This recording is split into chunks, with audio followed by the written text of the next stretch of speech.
As you may know, the new episode of The Realm of Realms, my hit Minecraft SMP, just came out, and so I thought it'd be the perfect time to make a video that will kind of serve as a jumping off point for anyone who's new to the series. We have a lot of new viewers in recent months, and we haven't published an episode of this for a while, so this is very much a primer for all future episodes. Spoilers ahead, obviously, and without further ado, this is the entire lore of Realm of Realms summarized. Ready? Too bad. Okay, so about 1,000 years before the arrival, which is an event that happens later, there's this peaceful world filled with nature-loving guilds and the Church of Aenor, who worship this goddess who is the sun but doesn't exist in our world. It's kind of confusing. Then an evil god named Etrix randomly appears. His origins are still unknown, but he corrupts a bunch of Aenor's people and starts a funny war. To help fight the war, both Aenor and Etrix create champions. Aenor makes Hope her kind of daughter and princess of water who loves dogs, and Etrix creates his war spirits, which are powerful generals who pop up a lot. Both gods make some artifacts, but Aenor stops after she makes a crown and someone uses it to do evil stuff. But Etrix just takes that idea and runs with it, making a half dozen MacGuffins they each have special powers, but also the user is slowly corrupted by using them through this thing called the seeping, which is an important plot point that hasn't come up in the series yet. To counter the seeping, Aenor creates shields of protection/communication, they're called both, to shield her warriors from these effects, as well as serving as a long-range communication device that allows her to telepathy. With these, the Paladins almost win the war. They come this close, but at the last second, Etrix, being the sore loser that he is, uses the soul pact he has with all of his servants to detonate their souls and blow up everyone around them, thereby killing 99% of the realm's population and falling it into ruin. The nature guilds survive because they're way out in the boonies, but all the paladins are killed except Hope, and all of the cult are killed save for some spoilery characters who escaped to the nether, and another spoilery character who broke the pact right before he would have died. A while later, about 500 years after the war, the nature guilds are still thriving out in the outskirts, until a member of the night guild, there are a bunch of different guilds, there's the beast guild, which is animals, the plant guild, which is plants, obviously, the Earth Guild, which is rocks and stuff, and the Night Guild, which is the sky. There was also an Ocean and a Sky Guild, but they're kind of dead. A member of the Night Guild named Tyrving goes crazy. With the help of Demon Dog of Death, who was involved with the war, he raises the guilds, destroying all their respawn artifacts, because this is more lore that hasn't been explained in the series, but they each have their own respawn artifacts, meaning they don't need the crystal that'll be mentioned later. He destroys these respawn artifacts and kills a majority of them. Only 2 survive, Cooking Chak of the Night Guild and Neo of the Plant Guild. They're able to capture and exile Tyrving from the guilds, and he strikes out into the wilderness. This will not be relevant for a while. At about the same time, the arrival happens. A bunch of random people from across the multiverse are inexplicably plucked from their realities and shunted into the realm. Nobody really knows why, least of all them, because they have severe memory loss. These people are Finn, a natural leader who starts off pretty nice and quickly devolves into being not nice. Cameron, a prince and warrior for justice with really the best morals of anyone there. Josh, Cameron's quiet brother who's really good at combat and staying out of aggressive situations. Mad Lad, who's very passionate and also pretty intense. ABB, he has a full name, but it's American Blackspoint, since there's no American Realm of Realms. It doesn't make a ton of sense, so we just shorten it to ABB, who's weird and cultish. And Quint, who's an insecure intellectual, and Andrew. Andrew was going to be part of the series, and then he never was, but we mentioned him in the first episode, and his lore at this point is basically the Lost Aethican, where he just disappeared after building the Acacia Tower. The final person was Duquani, who arrives separately from the others and finds this, ore that he names Runkerite and uses it to found a company, Runker Incorporated. You will hear this name again later. Josh, remember Cameron's brother, discovers a funny magic crystal and hides it in his basement. He keeps it secret from almost everybody, but because Quint is very smart, Josh shows it to him, and they're able to deduce that it's used to, resurrect people. And they're able to use it to resurrect someone when Finn gets blown up by a creeper. But, unfortunately, they don't have full grasp of it yet, so Finn is brought back as a zombie instead of a dude. Finn is not happy at this and becomes evil. This is the start of his, character arc. He becomes ever so slightly evil by the transformation. Etrix, the funny shadow dude, starts talking to ABB in his dreams and convinces him to work for Etrix. ABB sets a trap that kills a bunch of people, and then Josh respawns them, but they lose their stuff and don't know who did it. This sets up the beginning of the series where everyone only has wood tools, because if you don't know, the prequel series got one episode out and then got cancelled. Wah wah. Tensions between the groups come to a head, and eventually they split into 3 kingdoms. Finn and Cameron co-run Illyria, Josh is the only member of Elysium, and Mad Lad, ABB, and Quint create Ithaca. This brings us to ROR Season 1. But first, meanwhile, in another dimension, 2 friends named 3M and Thin Air are trying to build a time machine. It ends up being a multiversal travel device instead, and they get yeeted out of their home dimension and end up angering an alternate reality evil Runker, who's run by an evil version of Jaquani and an evil version of Finn. It's confusing, it's multiverse stuff, just go with it. Their whole thing is also Runkerite. They're upset at the Realm Treaders because their traveling is disrupting the multiverse. It's thrusting realities apart as something from a foreign reality enters. It's unstable. Runker wants the multiverse to be intact because otherwise they can't make money. Good old corporate greed. 3M and Thin Air meet Oddsies, a different realities version of 3M brother, and a series of wacky hijinks happen, and most of Runker ends up dead. Thin Air and 3M escape on their machine, but are forced to leave Oddsies behind. Cameron and Quint are contacted by Anor, who suspects that Etrix is up to shenanigans and wants to resurrect the Paladins to stop him. Cameron and Quint are the most altruistic people, so Anor recruits them to make sure none of their friends are turning evil. Unfortunately for them, Mad Lad is already pretty evil, and he sneaks into Illyria's base and steals 33 iron from their chest.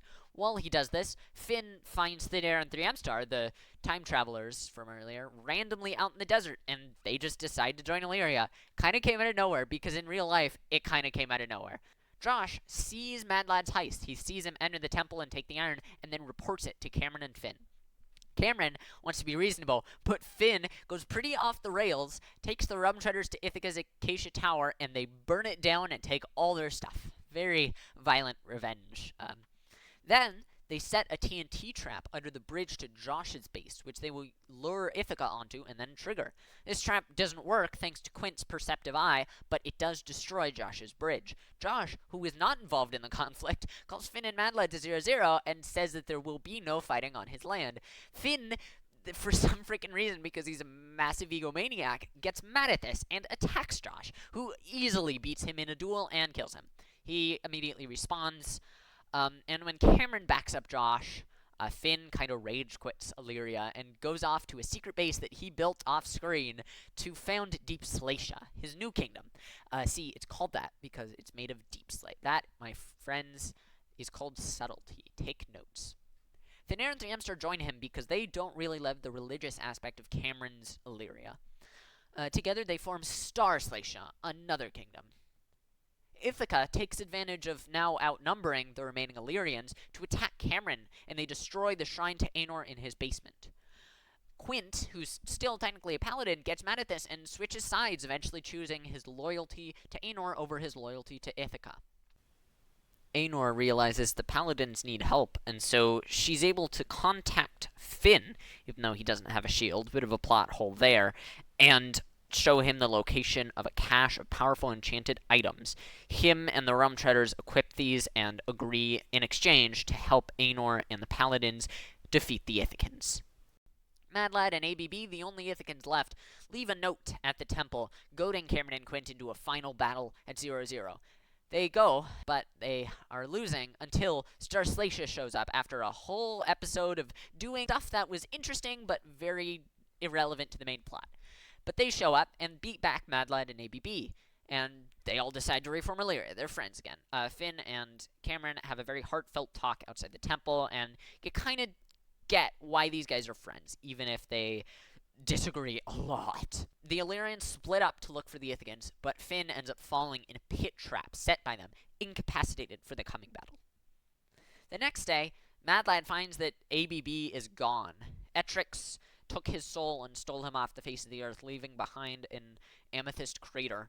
And he will repurpose it, and this is definitely a Chekhov's gun that we planned for, not because ABB randomly quit the series, but because, yeah, we totally had this plan from the beginning. But in exchange for losing his teammate, Etrix gives Mad Lad some enchanted gear. Cameron, 3M, Thin Air, and Quint, all the Illyrians except Finn, who's still in the pit, realize that Finn is gone, and they think that Mad Lad took him, so they go to attack Mad Lad. Pretty sound logic there. Meanwhile, this absolutely comes out of nowhere. Hope, Aenor's champion, has been inexplicably living just outside of Spawn for the last 500 years. She happens to be walking past when Finn calls for help, and so she saves him from the pit trap, kinda out of nowhere. Finn impromptly recruits her to go fight Mad Lad, and they go towards Ithaca. Meanwhile, the others reach and charge Mad Lad, but he drops the floor out from under them and drops them into a mob pit. Right then, Finn and Hope arrive and are able to free them from the pit, even though they probably could have defeated those mobs themselves. We needed some sort of tension, right, guys? And they all attack Mad Lad and chase him towards 0-0. They defeat Mad Lad, and while they can't kill him because that darn respawn crystal, they take all his stuff and force him into the outskirts, which is the colloquial term for everything outside of Spawn, outside of like a 100-block radius around Spawn. With that, Finn gives a grand speech and forms the Grand Council, a United Nations type thing to keep the realms at peace. Since it wouldn't be a season finale without a cliffhanger, Cameron communes with Aenor, where she tells him to beware the artifacts. Season 2. We have a few months time skip, and Finn has journeyed out a very far distance in order to find a powerful artifact that he received a map for. He fights his way through an ocean monument and retrieves the Spear of Judgment, which will be very important. He then goes home to find that Quint has left Illyria and joined Elysium, and that Cameron has new armor that goes away the next episode because I switched computers and it no longer had the texture pack. Finn begins to use the spear as his primary weapon, and to his shock, it begins talking to him, identifying itself as E. This doesn't mean anything yet, until Josh, deciding it's finally time to come clean, reveals the respawn crystal to the others, and that the crystal had a note in the chest from someone named E, meaning it was probably created by this very same E. Finn gets pissed at Josh for hiding the crystal from him, since it's the reason why he's a zombie, and Josh never told him for forever. Josh actually admits that he's right, which Finn is not often right, but Finn still storms off. Oddsies, the person that the Realm Treaders met in their travels, randomly arrives in the realm. This does not lead to anything significant, except the Realm Treaders leave for a few episodes because we thought their show would have a season 2. Don't worry, they'll be back soon since we know y'all love them. At 0-0, Quint encounters a shady salesman man who's peddling his wares of a new super alloy, which is Jaquani from earlier. Not the evil alternate universe version, but the Realm Realms version. Well, he's not native to the Realm Realms, but he's here in the Realm Realms. The Realm Realms version is Jaquani. I can see why you guys find my lore confusing. Quint is shocked to learn that there are other people in the world aside from the group, and tells the rest of them about Jaquani. Finn is immediately suspicious of him for no good reason, and calls a council meeting to evaluate whether Runkerite is the quote-unquote artifacts that Aenor told them to beware. Cameron doubts this, and actually accuses Finn's trident of being one instead. Finn deflects and suggests that they try to investigate Jaquani instead of trying to take responsibility for anything of his own. They find a hut of Jaquani's and search it, but he shows up midway through. Finn's, openly hostile towards him, but Jaquani wants to show that he has nothing to hide and offers to give them a tour of Runker Incorporated. They take him up on his offer. He gives them a tour, and Finn eventually begrudgingly accepts that he's on the up and up, and then the main cast leave Runker. A couple months earlier, Cooking Shack of the Night Guild had realized that exiling Tyrving was a mistake, and that they needed to now find and kill him, because he's too dangerous to be left alive. She sends Night Neo out to look, but Tyrving is long gone by this point, picking up a magical Salmon of Alignment change, suspiciously marked E. Back in the present, Quint's exploring the Nether when he comes across a specially equipped Wither skeleton, a foreshadowing of something that will come later. He's inflicted with permanent wither and has to pick up a black lotus that gives him regeneration, guided by a mysterious voice and with a note signed E. And this keeps him from dying from the wither because it's stabilizing or whatever. In the overworld, Tyrving shows up, comes across Jaquani and Runker first. In an off-screen altercation, Jaquani kills Tyrving, only to be immediately killed by Demon Dog of Death. Why and how Dog was there is still unclear, considering Tyrving was the only one exiled.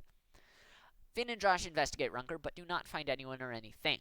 Dog has disappeared. Finn and Josh meet at his crystal, and while Josh wants to resurrect Jaquani, Finn is still It's hard to tell at this point whether he's suspicious of him or just being a petulant a-hole. There's a weird little musical number here that I thought would be a good idea, where Finn says that he would be jealous if this guy they barely knew got to come back as an intact human, whereas he had to become like an undead freak. But that's a little. Finn would not be that open in terms of his feelings, but in general, Finn guilts/threatens Josh into not reviving Jaquani with the crystal because Finn still, unreasonably, sees him as a threat. There's a very out-of-place musical number with a Dan Bull leitmotif, and Josh eventually concedes, mostly because he doesn't really care. Neo arrives at 00 and encounters Cameron. They explain that they're looking for Tyrving, but Cameron says he's dead because the chat message appeared and that Demon Dog of Death was involved. Neo says that they should probably find Dog then, but Cameron wants to learn more about these random person that just showed up, so Neo takes him back to the guild's impromptu base. Finn returns to his base to find Demon Dog of Death sitting in the Elysium Museum, and after a brief standoff, Dog throws the fish, which he inherited from Tyrving, again there's some weird stuff going on there, to Finn. It does some like weird mind alteration stuff, but basically what you need to know is the Salmon of Alignment change turns good people evil and evil people good. Quint emerges from the nether and shows Josh the lotus and some runkerite he found. Josh suggests he take over Runker since it's like an omen and the current owner is gone. Neo takes Cameron's to the guild's base and tells him about the Tyrving incident and the extinct guilds. When they get there, Cameron suggests they join the Grand Council and join their group. And Shaq, who is the leader of the Still Alive Guilds and pretty xenophobic, denies this and expresses open hostility toward Cameron. Dejected, Cameron leaves, but maintains that the offer is always open if they want to come to 00 and build an embassy. Meanwhile, Dog says that he wants to help Finn out, giving him some explosives and an edge in any future conflicts. He explains that he's been in the realm for a long time, and he reveals the existence of the war and the mass extinction to Finn. Finn is still wondering about Tyrving, and Dog explains that he worked with him for a while, but Tyrving didn't understand finesse and died because of it. It's very vague, and there's still a lot of unanswered questions about their relationship. When Finn is wondering why the salmon isn't affecting Dog, because he's picking it up with no problem, Dog says that he has a few tricks up his sleeve. These are all important plot points, not just random justifications. Finn consults the thing in his trident, E, about Dog's trustworthiness. E says that he should be trustworthy enough as long as their goals align, but is very cagey when it comes to the fish. Finn asks him about it, and he says, I've seen that before, and very little else. Reassured, Finn bands together with Dog, and they go off to find the cache of explosives. While they walk, Dog gives more exposition about the war and shares that he was also involved, although he's very cagey about which side he was on. Finn figures out he was an arms dealer and connects the Cult of the Dark One that Dog mentions to ABB, as ABB was stated to worship the Dark One. So dots are being drawn together here. Dog expresses interest in the spear, further cementing that he knows what it is, and he reveals that he also knows who E is. Finn and Dog fetch the explosives, and Finn uses them to quote-unquote take Josh down a peg by blowing up his shop. Hope confronts Finn, and he is scared that she'll tell Cameron because they're both associated with Aenor.